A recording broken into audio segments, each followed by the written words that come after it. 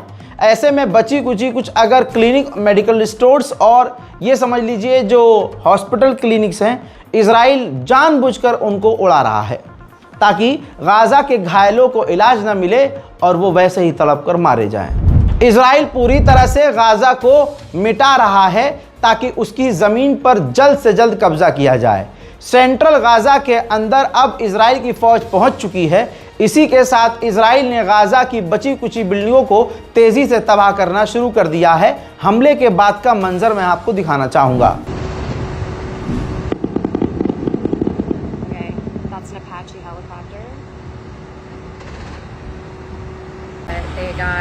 They were able to shoot that water hose.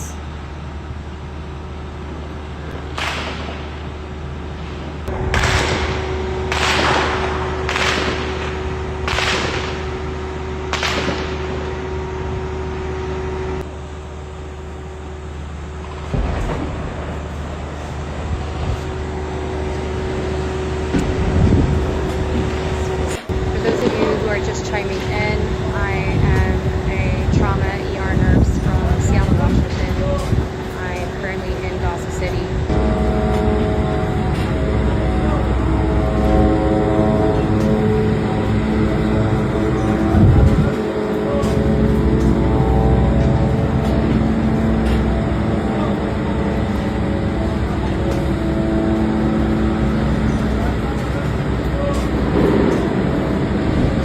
साथ ही साथ Israel अब सोच रहा है, क्योंकि वो किलस चुका है, कई देशों ने फिलिस्तीन को मान्यता दे दी है, तो वो उसको बहाना बनाकर वेस्ट बैंक पर या तो पूरी तरह से कब्जा या कम अज कम आधे वेस्ट बैंक पर कब्जा का प्लान कर रहा है।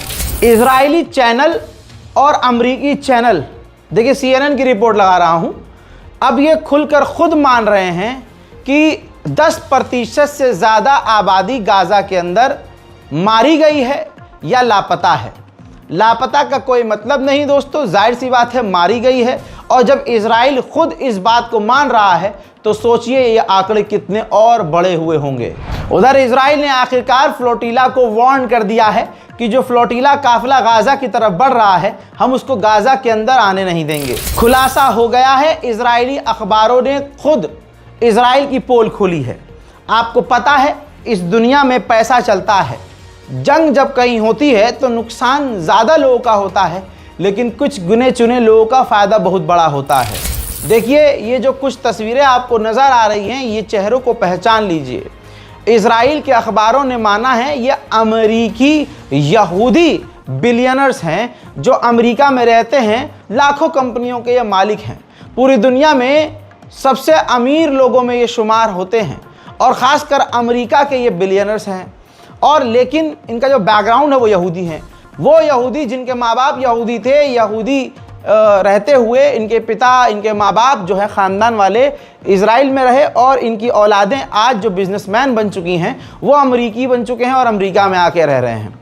रिपोर्ट में ये माना गया है कि यही बिलियनर्स जो गिने चुने हैं यही मोटी फंडिंग कर रहे हैं और गाज़ा के अंदर जो नरसंहार हो रहा है उसका पूरा खर्चा अमेरिकी यही बिलियनर्स उठा रहे हैं। सऊदी अरब ने ऐलान किया था कि वो फ्रांस के साथ 2 स्टेट सॉल्यूशन पर मीटिंग करने वाला है। फ्रांस भी खुद इसमें इंटरेस्ट ले रहा था। अब मीटिंग कंफर्म है कि हाँ, दोनों देशों की और कई देश इसमें शामिल होंगे। तो आपको पता है अमेरिका और इजराइल इस मीटिंग को बायकॉट कर रहे हैं और अपने साथी देशों को डरा रहे हैं, धमका रहे हैं कि इस मीटिंग में 2 स्टेट सॉल्यूशन की मीटिंग में शामिल ना होना। अब ये तो जनाबे मोहम्मद बिन सलमान को समझना चाहिए, जिससे आप कल तक ख्वाब देख रहे थे नॉर्मलाइजेशन का, वो अगला इंसान नंगा होकर आपके सामने खड़ा हो रहा है। वहीं डोनाल्ड ट्रंप को हमास ने ख़त भेजा है कि 60 दिन का सीज़ फायर करने के लिए हम तैयार हैं और उसके बदले हम आधे यहूदी हॉस्टेज को रिहा करेंगे, लेकिन डोनाल्ड ट्रंप यानी आप सीज़ फायर की गारंटी लें। कल लेबनान पर जो इजराइल ने हमला किया वो हमला मैंने बताया था, जिसमें परिवार का मैंने फ़ोटो दिखाया था।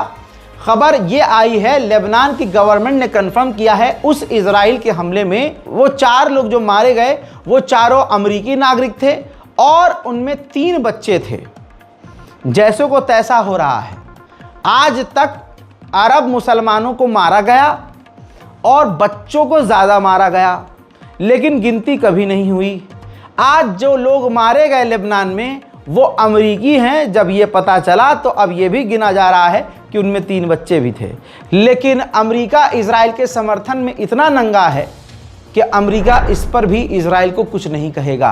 अमेरिकी एनवॉय ने कहा कि हम हिजबुल्लाह के हाथ काट रहे हैं, हिजबुल्लाह हमारा दुश्मन है, ईरान हमारा दुश्मन है, हम ईरान को पीछे खदेड़ रहे हैं ताकि हिजबुल्लाह को फंडिंग ना मिले और ये दोनों ही हमारे दुश्मन हैं।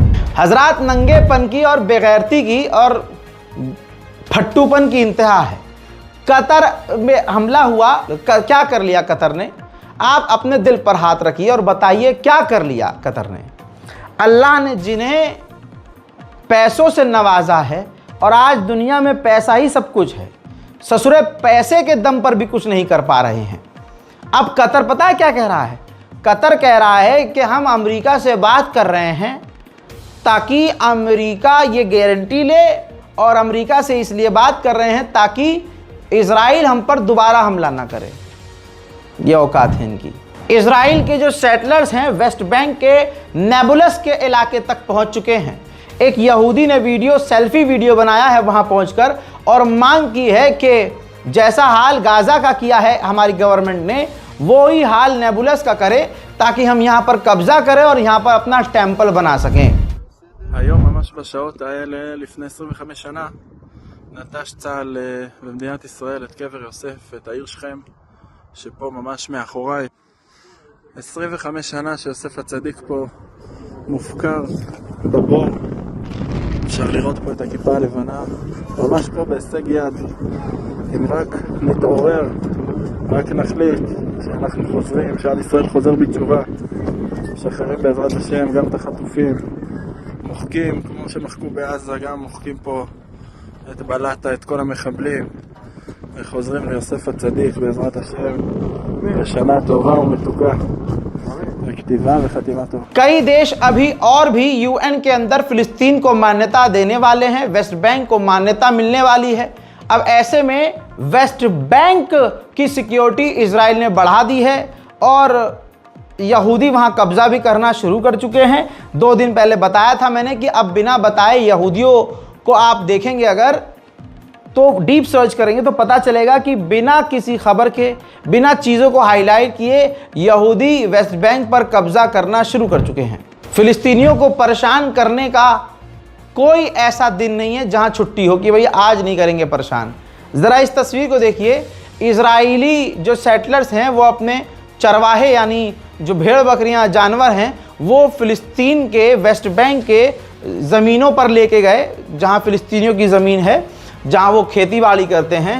फिलिस्तीनियों के खेत में अपने चरवाहों को छोड़कर उनको मतलब जानवरों को छोड़ दिया फिलिस्तीनियों की ज़मीन पर, खेतों में, और उनके खेत तबाह किए जा रहे हैं। बेगैरत मुसलमान अपनी गली की मस्जिद में तो 5 टाइम छोड़िए 2 टाइम जाता नहीं है। फजर की नमाज में आप देखेंगे मस्जिद में 1 या 2 सफ हो जाए बहुत बड़ी बात है। तो ऐसे मुसलमान से आप क्या उम्मीद करेंगे कि वो हमारे पहले किबले के लिए सेंसिटिव होंगे? आई लव मोहम्मद लिखकर पोस्टर एक कंपटीशन की तरह जारी करके, जगह जगह पर आई लव मोहम्मद के पोस्टर लगवा के एक कंपटीशन लड़ना ये आसान है, लेकिन 5 वक्त की नमाज पढ़ना यह आज मुसलमानों के लिए मुश्किल है। माफ़ कीजिएगा मुसलमान भाइयों, मैं न मौलवी हूँ, ना आलिम हूँ, ना फाजिल हूँ, ना मैं आप लोगों का कोई टीचर हूँ, लेकिन जो बात पर्सनली ये मैंने फील की है कि जितनी शिद्दत से आज आई लव मोहम्मद हिंदुस्तान के मुसलमान चीख चीख कर रील पर अपलोड कर रहे हैं, इंस्टाग्राम पर अपलोड कर रहे हैं, आई लव हुजूर पाक सल्लल्लाहु अलैहि मोहम्मद लिख के गलियों के चौराहों पर पोस्टर लगा रहे हैं, यह मामला ठंडा होने के बाद वही पोस्टर ज़मीन पे गिरा होगा और इन मुसलमानों को फ़र्क नहीं पड़ेगा। मुझे पता है बहुत लोग इस बात से सहमत नहीं होंगे, चिढ़ जाएंगे, क्योंकि हमारी कौम की सबसे खूबसूरत बात यह है कि उनका ही इंसान अगर सच बोलना शुरू कर दे तो भाई साहब ये पहले मारने आते हैं, सोचते नहीं हो इस बात को कि अगले बच्चे ने कहा क्या है, मेरी औकात क्या है। लेकिन मैं इतना जानता हूं कि अल्लाह की ही ये ज़ात है जिसने मुझे इस काबिल बनाया है कि जिस दौर में कोई किसी की नहीं सुनता, मेरी लाखों लोग सुनते हैं। अब मेरा ये फ़र्ज़ बनता है कि आपके सामने मैं फैक्ट रखूं।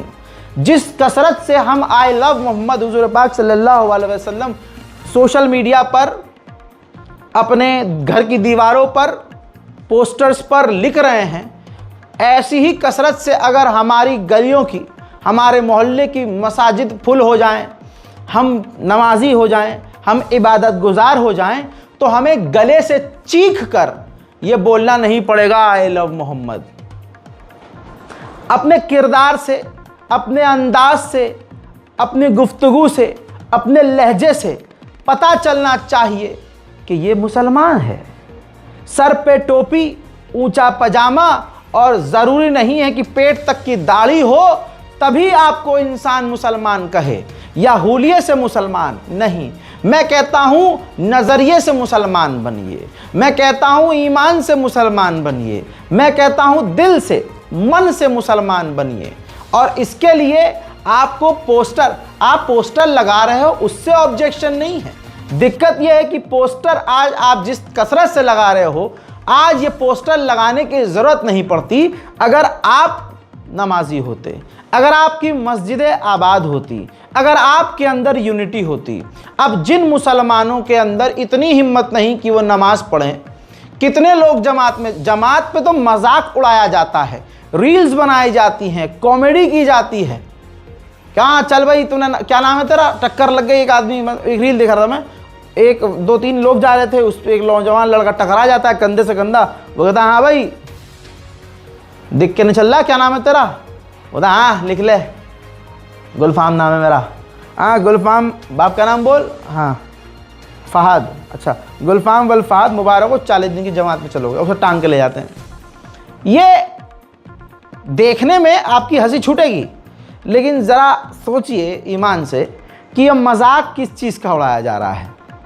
उस जमात का जिस जमात में आपका मतलब कहते हैं ना डिटॉक्स किया जाता है, आपके अंदर से गंदगी को निकाला जाता है।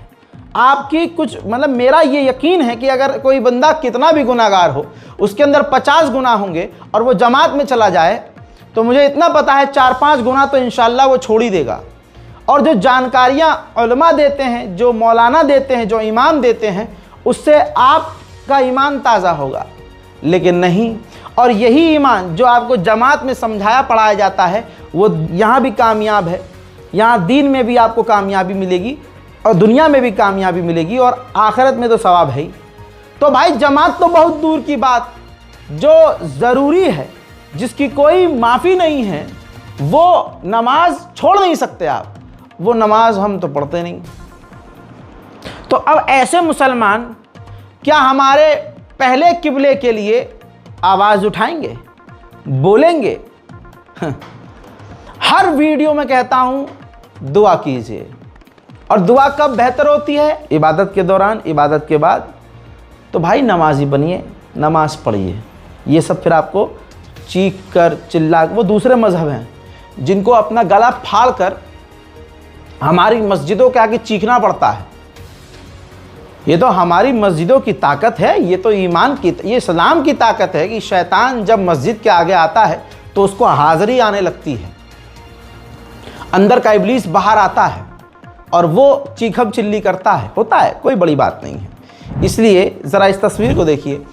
आज जो पूरी दुनिया का मुसलमान गफलत में है, आज हमारा पहला किबला हमारे हाथ से बैतुल मुक़द्दस जा चुका है। फ़िलिस्तीनियों के इलाके में तो यहूदी जा ही रहे हैं, हज़ारों की मात्रा में रोज़। ये देखिए बैतुल मुक़द्दस में घुसपैठ हो रही है। हज़रात, मैंने बहुत सारी चीज़ें बोल दी हैं, अगर किसी को बुरा लगे तो माफ़ कीजिएगा। मैं आपका मामला आपके ऊपर और अल्लाह के बीच में छोड़ता हूँ। मेरा जो काम था मैंने कर दिया है। अपने वीडियोस के ज़रिए, अपने इस रिपोर्ट के ज़रिए मैं जितने पैगाम देना चाहता हूँ खबरों के बीच देता हूँ। अगर किसी को बुरा लग रहा है तो मुझे माफ़ कीजिएगा। जय हिंद।